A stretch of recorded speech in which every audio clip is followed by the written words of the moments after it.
오늘 본문의 말씀은 용서에 대한 말씀입니다.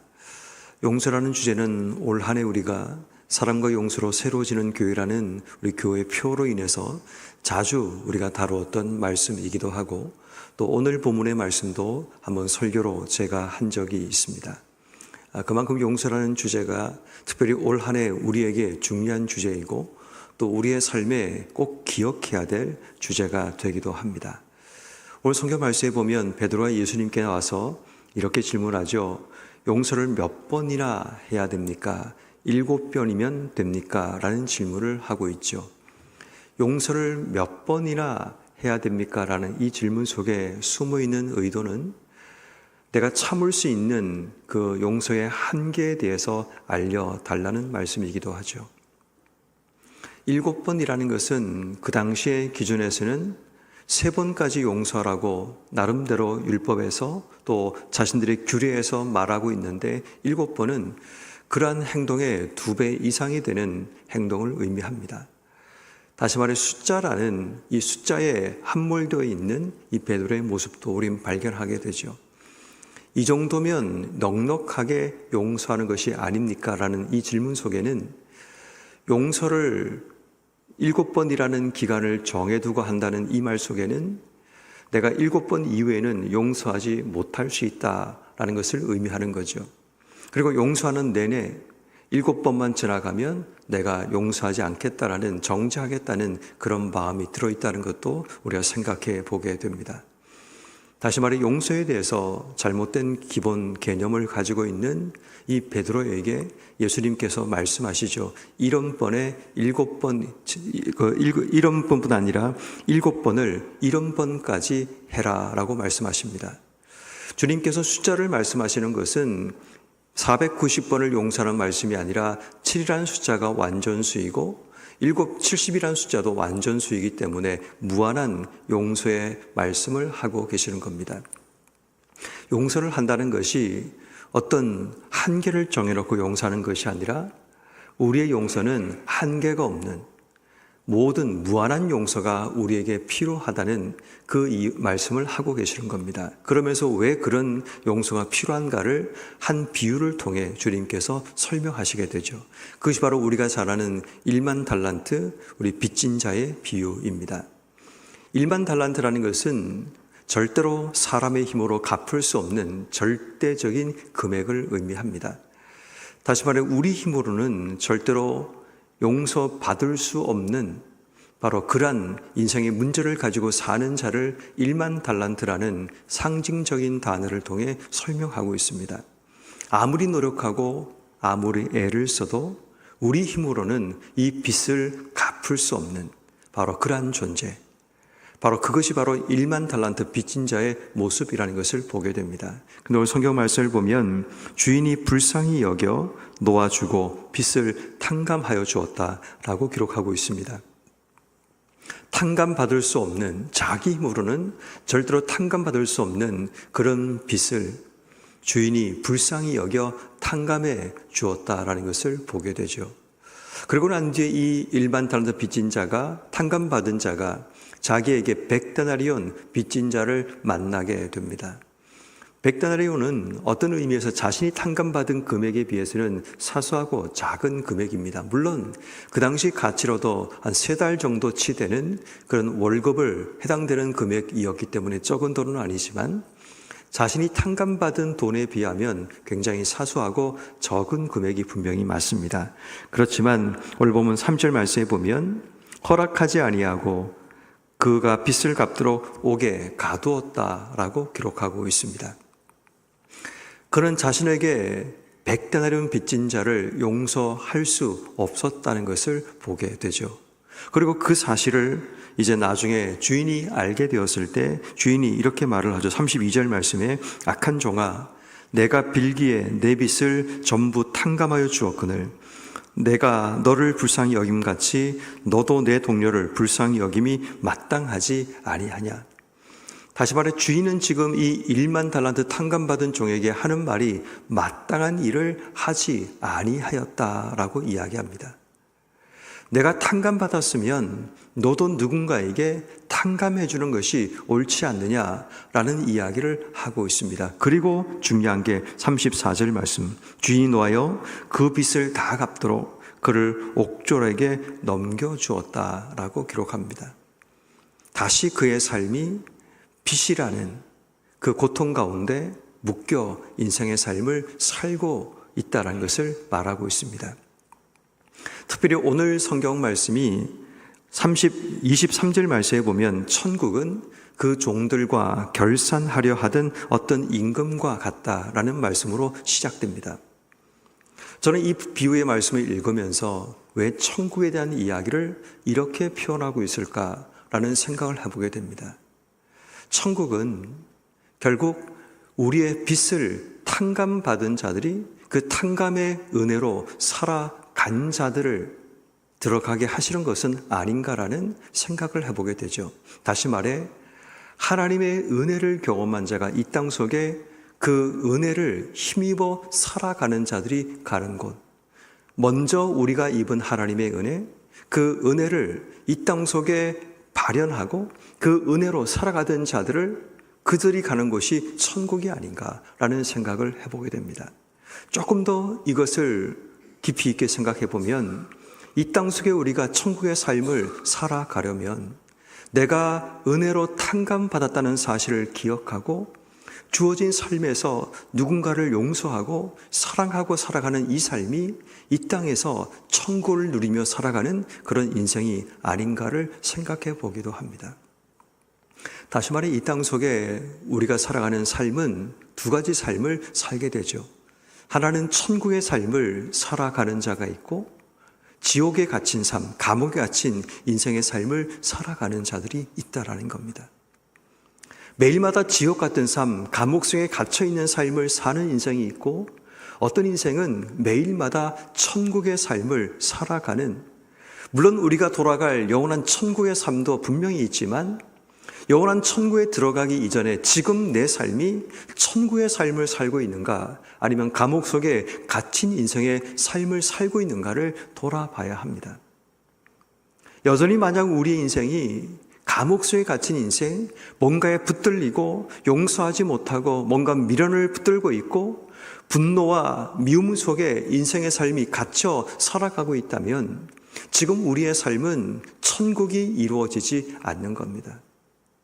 다시 말해 성도는 영원한 천국을 준비하며 산다는 것은 지금 내가 사는 삶의 자리에서 천국을 만들어 가야 합니다. 하나님께서 우리에게 주신 천국이 내 속에 구현되는 것, 이것이 성도가 이 땅에서 살아내야 될 삶의 모습이라는 겁니다. 한 번도 이 땅 속에 천국을 경험하지 않는 자들이 영원한 천국을 가려고 하는 이유를 우리 설명해야 합니다. 주님께서 우리에게 영원한 천국을 주시겠다고 약속을 하시면서 이 땅 속에 천국의 삶을 살아내라고 말씀하시는 겁니다. 그런 의미에서 우리는 이 비유의 말씀을 그런 관점으로 읽어내는 것도 하나의 방법이 될 수 있습니다. 천국의 삶과 감옥에 갇힌 삶을 사는 두 부류의 삶 가운데 오늘 하루 우리는 어떤 선택을 해야 되는가를 우리는 깊이 있게 고민해야 합니다. 그러기 위해서 오늘 우리가 어떤 삶을 살기 위해서는 선택 가운데 살아야 되는데 첫 번째는 마음으로 용서하는 삶과 용서하지 못하는 삶 혹은 겉으로 용서하는 삶의 선택이 필요합니다. 오늘 성경 말씀의 35절 말씀에 보면 너희가 각각 마음으로부터 형제를 용서하지 아니하면 나의 하늘 아버지께서도 너희에게 이와 같이 하시리라 라고 말합니다. 여기서 말하는 마음으로부터 형제를 용서한다는 것은 겉모양과 형식적인 그런 모습이 아니라 존재 중심에서 일어나는 변화를 의미합니다. 다시 말해 마음으로부터 형제를 용서한다는 이야기는 내 깊은 곳에서 일어나는 용서를 의미하는데 용서라는 것이 기억을 지우는 것이 아니라 마음속에 있는 독소를 제거하는 것이 용서입니다. 마음으로도 용서를 한다는 것은 기억을 잊어버리고 지워버리고 잊어버린 것이 아니라 내 마음속에 있는 독소를 제거하는, 미움이라는 분노라는 이 독소를 제거함을 통해 용서를 하는 삶을 의미합니다. 다시 말해 천국의 삶을 살아내기 위해서는 타인과 관계 속에서 내가 마음으로부터 마음 깊은 곳에서 그들을 용서하는 그 삶의 자세가 필요하다는 겁니다. 그러기 위해서는 하나님의 역할과 내 역할을 제대로 구분하는 지혜가 필요합니다. 빌리 그레이엄 목사님의 아내였던 루스벨 그레이엄이라는 그런 사모님이 있습니다. 늘 빌리 그레이엄 목사님이 외부 집회를 다니고 복음 운동을 한다고 늘 집에 있지 않고, 그러다 보니까 이 사모님은 평생을 외로움과 또 고통 가운데 살아가게 됩니다. 남편이 그린 날이 굉장히 많았고 그때마다 남편의 옷을 붙들고 잠을 잤다는 그런 일화가 내려올 만큼 이 루스벨 이 그레이엄 사모님도 너무나 힘들고 어려운 삶을 살아갔다고 그렇게 전해집니다. 어느 한 기자가 그분에게 찾아가서 인터뷰를 합니다. 혹시 빌리 그레이엄 목사님과 이혼하고 싶은 마음은 없었습니까? 라고 물었습니다. 그때 이 루스벨 그레이엄 사모님이 이렇게 대답합니다. 이혼할 생각은 없었는데 죽이고 싶은 마음은 매일마다 들었습니다. 라고 대답을 했습니다. 그리고 그분이 이렇게 말합니다. 남편을 변화시키는 것은 하나님의 일이고 남편을 사랑하는 것은 내 일입니다. 라고 이야기를 했다고 합니다. 그 짧은 말 속에 담겨있는 깊이를 우리는 생각해 보게 됩니다. 하나님의 일과 내 일을 구분할 수 있는 것, 하나님께서 하시는 역할과 내 역할을 구분하는 것, 어쩌면 여기에 답이 있다라는 거죠. 내가 용서하지 못하는 사람이 있을 수 있지만 그 사람에 대한 모든 것은 하나님의 역할입니다. 우리가 해야 될 역할은 용서하고 받아들이는 거죠. 하나님께서 나에게 하셨던 그것을 내가 기억하고 살아간다면 하나님의 역할을 내가 감당하고 심판하고 분노하려고 하지 말고, 비록 우리의 마음이 허락되지 않더라도 끊임없이 우리는 마음으로부터 내 역할을 기억하는 겁니다. 남편이 때로는 밉고 또 남편 때문에 화가 일어날지라도 남편에 대한 부분은 하나님의 역할이고 내가 할 역할은 그럼에도 불구하고 남편을 사랑하는 것, 이것이 내 역할이라는 사실을 기억하면 우리는 마음으로부터 용서를 시작할 수 있습니다. 그런 의미에서 오늘 우리의 삶이 천국의 삶을 구현하기 위해서 오늘 우리의 마음속에부터 용서의 씨앗을 만들어내야 합니다. 그렇지 않으면 매일마다 분노에 사로잡혀 누군가를 미워하고 분노하다가 우리의 삶을 허비하고 낭비하며 살게 되고 이 땅에서 한 번도 천국을 만들지 못한 채 살아가는 안타까움을 경험하게 됩니다. 그러므로 천국의 삶과 감옥에 갇힌 삶, 이 두 삶 가운데 우리의 선택은 마음으로부터 용서를 통해 천국을 만들어가는 여러분 모두가 되기를 주의 이름으로 축원합니다. 두 번째, 천국의 삶과 감옥의 삶, 이 두 삶 가운데 우리의 삶은 오늘 선택해야 될 것은 용서의 계산기를 두드리는 삶이 아니라 내가 받은 용서의 은혜를 기억하며 살아가는 삶을 살아야 됩니다. 용서의 계산기를 두드리는 삶은 감옥 속에 갇힌 삶이라면 내가 받은 용서의 은혜를 기억하며 사는 삶은 천국의 삶을 살아가게 됩니다.